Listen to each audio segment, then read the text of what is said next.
Hello everyone, রয়েস কিচেনে তোমাদের সকলকে ওয়েলকাম। আমি তন্নি চলে এসেছি আবারও আরেকটি নতুন রেসিপির সাথে। আজকে শেয়ার করছি ব্রেড দিয়ে এক দুর্দান্ত স্বাদের মিল্কমেড ব্রেড রোল।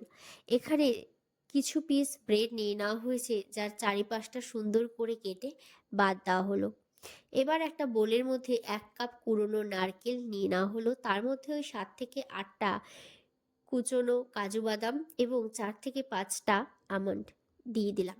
আমন্ড এবং কাজু বাদাম আমি কিছুক্ষণ জলে ভিজিয়ে রাখছিলাম, যার ফলে আমন্ডটা কাটতে কিন্তু বেশ সুবিধে হয়েছে। এরপর 3 থেকে 4 চামচ মিল্ক মেড দিয়ে দাও। তার মধ্যে 1 চামচ চিনি। চিনিটা একদমই অপশনাল, না দিলেও কোনো অসুবিধে নেই, যেহেতু তোমরা মিল্ক মেড ইউজ করবে। তারপর সুন্দর করে তোমরা ওটা মেখে রেখে দাও। এরপর একটা বোলের মধ্যে আবারও ওই পাউরুটিগুলো ছোট ছোট পিস করে দিয়ে দাও।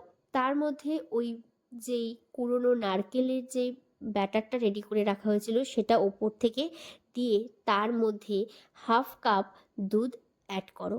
এবার ভালো করে আবারও মেখে একটা ঘনত্ব ব্যাটার তৈরি করে নাও।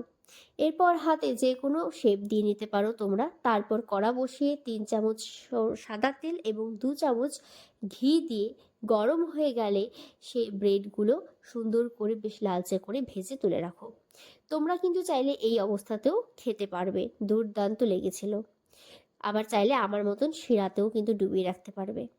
তার জন্য একটা সসপ্যানের মধ্যে মোটামুটি 4 কাপ জল দিয়ে তার মধ্যে 4 থেকে 5 চামচ চিনি দিয়ে তার মধ্যে কিছুটা পরিমাণ কেশর দিয়ে মোটামুটি 7 থেকে 10 মিনিটের জন্য জলটা ফুটিয়ে নাও। এরপর একটা বোলের মধ্যে জলটা নিয়ে তার মধ্যে ভেজে রাখা সেই ব্রেড পকোড়াগুলো দিয়ে 1 থেকে 1.5 ঘন্টার জন্য চুবিয়ে নাও। ব্যাস, এরপর একটা প্লেটের মধ্যে নিয়ে সার্ভ করো। ওপর থেকে অবশ্যই মিল্কমেড ইউজ করতে পারবে তোমরা চাইলে।